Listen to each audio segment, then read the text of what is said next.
भारतीय cricketer Rishabh Pant cricket से ज्यादा कंट्रोवर्सी के चलते चर्चाओं में बने रहते हैं। एक्ट्रेस उर्वशी रौतेला के संग कंट्रोवर्सी के बाद अब ऋषभ पंत अपने रुड़की के घर के बाहर रेलवे के पिलर गाड़ने को लेकर चर्चाओं में आ गए हैं। क्या है पूरा मामला, आइए आपको बताते हैं। दरअसल रुड़की के ढंढेरा क्षेत्र में रेलवे की जमीन पर कुछ लोगों ने कब्जा किया हुआ है और इसी को देखते हुए रेलवे की टीम ने अपनी जमीन को कब्जा मुक्त किया और वहां पिलर गाड़ दिए। और रेलवे की इस मुहिम में क्रिकेटर ऋषभ पंत के घर के बाहर का कुछ हिस्सा भी आ गया है और इसी वजह से रेलवे प्रशासन ने ऋषभ पंत के घर के दरवाजों के पास पिलर लगा दिए हैं। अब बता दें कि ये मामला तब ज्यादा तूल पकड़ा जब खानपुर से विधायक ने ट्वीट करके नाराजगी जताई। खानपुर से विधायक उमेश कुमार के ट्वीट के बाद ये मामला गर्मा गया कि ऋषभ पंत जो कि भारतीय क्रिकेट खिलाड़ी हैं, उनके घर के सामने रेलवे ने पिलर गाड़ दिए हैं, जिससे ऋषभ पंत के परिवार को बाहर आने जाने में काफी दिक्कत हो रही है। विधायक उमेश कुमार ने पूरा मामला ऋषभ पंत के व्यक्तित्व और उनके प्रोफेशन से जोड़कर दिखाया। इस बारे में जब खानपुर विधायक से उत्तराखंड तक ने बातचीत की तो उन्होंने कहा कि मेरे ट्वीट के बाद लोग मुझसे कह रहे हैं कि सरकारी जमीन पर कोई कब्जा नहीं कर सकता है। रेलवे विभाग ने अपनी कार्रवाई ठीक की है। उन्होंने ये भी कहा कि अगर जमीन पर कब्जा है तो रेलवे विभाग मुकदमा दर्ज करे, लेकिन रास्ता बंद ना करे। वहां केवल ऋषभ पंत का घर नहीं है, स्कूल और कुछ परिवार भी रहते हैं और पिछले 60 से 70 सालों से वहां पर रह रहे हैं। कुछ लोग जो हैं उनका कहना है कि साहब सरकारी ज़मीन है, कोई कब्जा करने का अधिकार तो नहीं है। कोई अकेले घर वहाँ पर सिर्फ ऋषभ पंत का नहीं है, सैकड़ों घर वहाँ पर हैं और सन 65, 66, 70 से लोग रह रहे हैं। आज 50 साल बाद अगर आप उनके घरों के बाहर कह रहे हैं कि हम रास्ता बंद करेंगे, आप रेवेन्यू बोर्ड से या रेवेन्यू विभाग से एक बार उसका सीमांकन तो करा लीजिए। सीमांकन कराने के बाद मानवता के आधार पर भी निर्णय ले लीजिए। अभी वहाँ पर वो खाली ज़मीन पड़ी है, लोगों ने सैकड़ों जगह पर टीन शेड डाले हुए हैं, लोगों ने कब्जे किए हुए हैं। वहाँ तो आप इग्नोर कर रहे हैं क्योंकि आपकी मिली भगत है। और जहाँ पर निर्णय लेना चाहिए मानवता के आधार पर, वहाँ पर आप भाई, हम नहीं कह रहे कि आप मत बंद करिए, आप अपनी ज़मीन लीजिए। अगर सरकारी ज़मीन पर कोई अधिग्रहण कर रहा है तो गलत है, लेकिन आप उसका सीमांकन कराकर उस पर निर्णय लीजिए। आप रास्ते अगर बंद करने हैं किसी के तो आप उसमें भी बात कर सकते हैं, मिलजुल के भी उसका हल निकाला जा सकता है। ज़मीन खाली पड़ी है, अगर आने जाने का रास्ता है लोगों का, सैकड़ों घर है, स्कूल है, जूनियर हाई स्कूल भी है, प्राइवेट पब्लिक स्कूल भी है।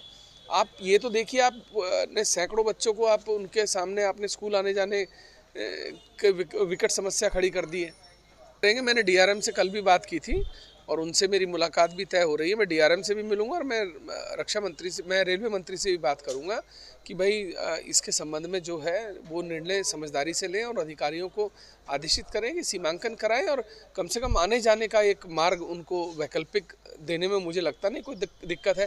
कोई कब्जा करता है, मुकदमा दर्ज कराइए।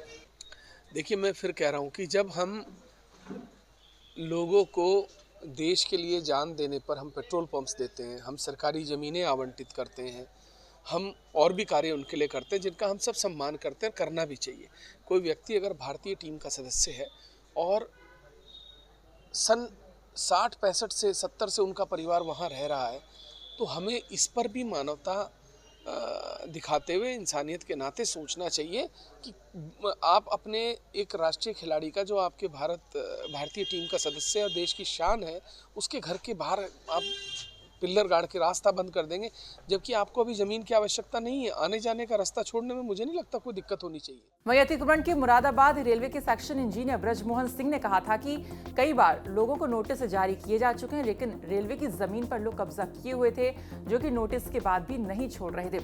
उन्होंने कहा कि शांतिपूर्ण तरीके से रेलवे की जमीन से अतिक्रमण को हटाया गया और लोगों से जमीन पर किए कब्जे से मुक्त किया गया है, ताकि कोई भी लोग अनाधिकृत रूप से कब्जा ना कर सके। तो मतलब काफ़ी समय से था जो है, इसको आज हम अपने रेल की ज़मीन पर जो अनऑथराइज इस तरह का इंक्रोचमेंट था उसको पूरा हटवा रहे हैं और रेल की जो बाउंड्री लाइन है, सीमा है, उस पर अपना जो है ना बाउंड्री स्टोन लगवा रहे हैं। सर, कब से कितने सालों से इनका कब्जा था? कई बार आपने नोटिस भी दिया होगा। नोटिस तो इनको कई बार दिया, लेकिन ये लोग सुनते नहीं थे। अब ये कार्रवाई करने पर हम लोग मजबूर हुए जो है कि अपने रेल की ज़मीन को खाली कराना, एक इंच रेल की ज़मीन छुड़ा लेनी इन लोगों से। तो सर, इस पर आप क्या करोगे? आप लोग किस तरह के पिलर लगाए जा रहे हैं। अब फ्यूचर में जो ऊपर से प्रशासन का जो आदेश होगा तो वो कार्रवाई की जाएगी। जैसे रेलवे को थोड़ा सा सोचना चाहिए था कि यहाँ पे अंतर्राष्ट्रीय खिलाड़ी और पूर्व सैनिक और जिन्होंने कई लड़ाइयाँ लड़ी है, पाकिस्तान, बांग्लादेश, कई लड़ाइयाँ जिन्होंने लड़ी हुई, कई शहीद भी हुए उसमें। तो कम से कम उनको सोच के थोड़ा सा उनसे बात करके उनकी रास्ते की व्यवस्था करनी चाहिए थी। सर्वप्रथम आपके चैनल का बहुत बहुत धन्यवाद। ये बड़ा जनहित का मुद्दा है जो आपने उठाया है। देखिए, ये इसमें जो यहाँ की रियासत है इसमें सभी भूतपूर्व सैनिक हैं, 90% जो है, और जिन्होंने देश सेवा की है। स्वयं आपके पीछे एक तस्वीर लगी होगी, अभी आपको दिखाई देगी। उन्होंने चाइना 62 की लड़ाई लड़ी, 65 की लड़ाई लड़ी, 71 की लड़ाई लड़ी, और देश के लिए जो है उन्होंने अपना सर्वस्व जो है निछावर किया है। और लगभग सभी लोग यहाँ पर जो है 95% में कहता हूँ सारे लोग जो है भूतपूर्व सैनिक हैं।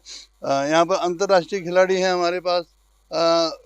फतेह सिंह साहब स्वर्गीय हो गए हैं, वो बॉक्सर हैं, उनका बेटा भी अंतर्राष्ट्रीय कनाइंग का जो है खिलाड़ी है। ऋषभ पंत को सभी लोग जानते हैं, अंतर्राष्ट्रीय खिलाड़ी है। यहाँ पर कम से कम 3000-4000 बच्चे जो है तीनों स्कूलों में, विद्यालयों में पढ़ते हैं, और साथ में यहाँ पर जो है सरकारी जो है राशन वितरण की दुकान भी है। तो इस हिसाब से हमारा ये मानना है कि जिस प्रकार कई जगह हमने देखा, हमने लंडरा में देखा, और आपका पथरी साइड में देखा, सहारनपुर में देखा, रेलवे ने आगे से रास्ते दे रखे हैं सबको आने जाने के लिए। तो जिन्होंने देश के लिए इतना काम किया उनको बंधक तो नहीं बनाया जा सकता मेरे हिसाब से। हम लोग कोई रोहिंग्या तो है नहीं, ना हम कोई चाइनीज़ है ये जो यहाँ आके हमने घुसपैठ करी। और एक भी व्यक्ति ने यहाँ तक 60 साल हमें यहाँ हो गए, 60 साल में किसी ने 1 फुट 2 फुट भी ज़मीन जो है रेलवे की कब्जा नहीं की। ये बहुत बड़ी बात है अपने आप में। और सिर्फ आने जाने के लिए थोड़ा सा दिक्कत हो रही थी, तो हम रिक्वेस्ट करते हैं, प्रार्थना करते हैं रेल विभाग से भी, और जो हम यहाँ के DRM है, कि वो लोगों को चलने के लिए, यहाँ सभ्य लोग रहते हैं और देश के प्रति बड़े राष्ट्रभक्त लोग हैं, तो उनको जाने के लिए, आने जाने के लिए सुविधा थोड़ी सी दी जाए।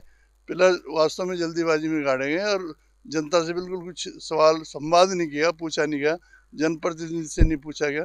ये सारी बातें आपस में बैठ के भी की जा सकती थी। आखिर ज़मीन तो रेलवे की है, हिंदुस्तान की है, हम भी हिंदुस्तानी, कोई बाहर से तो आए नहीं कहीं से। तो मैं ये चाहता हूँ कि एक बार फिर से इस बात पे गौर किया जाए, और थोड़ा सा रास्ता जो है 15-20 फुट आने का वो दे दिया जाए यहाँ पर हमारे लोगों को। हालांकि अपीलर गार्ड ने और प्रशासन की कार्रवाई को लेकर अभी तक ऋषभ पंत या उनकी फैमिली की तरफ से किसी भी तरह का कोई ऑफिशियल स्टेटमेंट सामने नहीं आया है। आपको बता दें कि जब रेलवे के द्वारा ये कार्रवाई की गई तो इसका कुछ लोगों ने विरोध भी किया, लेकिन रेलवे के अधिकारियों ने सख्ती दिखाते हुए पिलर लगा दिए गए और पिलर उखाड़ने पर सख्त कार्रवाई करने की चेतावनी भी दी। आपको बता दें कि आवास में ऋषभ पंत की मां और उनके परिजन रहते हैं। रेलवे ने उनके घर के बाहर भी पिलर लगाए हैं, जिसको लेकर सारा विवाद उत्पन्न हुआ। वहीं ऋषभ पंत के घर और स्कूल के बराबर में एक सनराइज पब्लिक स्कूल है, जिसे अवैध कब्जे से हटाया गया है। साथ ही ऋषभ पंत के मकान के आसपास से भी रेलवे ने अतिक्रमण हटवाया और सभी लोगों को हिदायत दी है कि आगे कोई भी व्यक्ति रेलवे की भूमि पर अतिक्रमण ना करे। आपको बता दें कि कुछ ही महीने पहले उत्तराखंड सरकार ने ऋषभ पंत को राज्य का ब्रांड एम्बेसडर घोषित किया था। जी हां, सीएम पुष्कर सिंह धामी ने ट्वीट कर इस बात की जानकारी भी दी थी कि राज्य में युवाओं को खेलकूद और जन स्वास्थ्य की तरफ से प्रोत्साहित करने के उद्देश्य से ऋषभ पंत को ब्रांड एम्बेसडर नियुक्त किया जा रहा है। इसके बाद दोनों के साथ में तस्वीर भी सामने आई थी और इस जिम्मेदारी पर ऋषभ पंत ने खुशी भी जाहिर की थी। इस मामले में देखना होगा कि ऋषभ पंत क्या कुछ कहते हैं, और इस खबर पर जो भी अपडेट आएगी वो आपको हम जरूर बताएंगे। और इस पूरे मामले को लेकर विधायक उमेश कुमार ने DRM और रेल मंत्री से बात करने की बात भी कह दी है। ये थी रुड़की से हमारी सहयोगी चांदनी कुरैशी की रिपोर्ट। बाकी खबरों के लिए आप देखते रहिए उत्तराखंड तक। नमस्कार।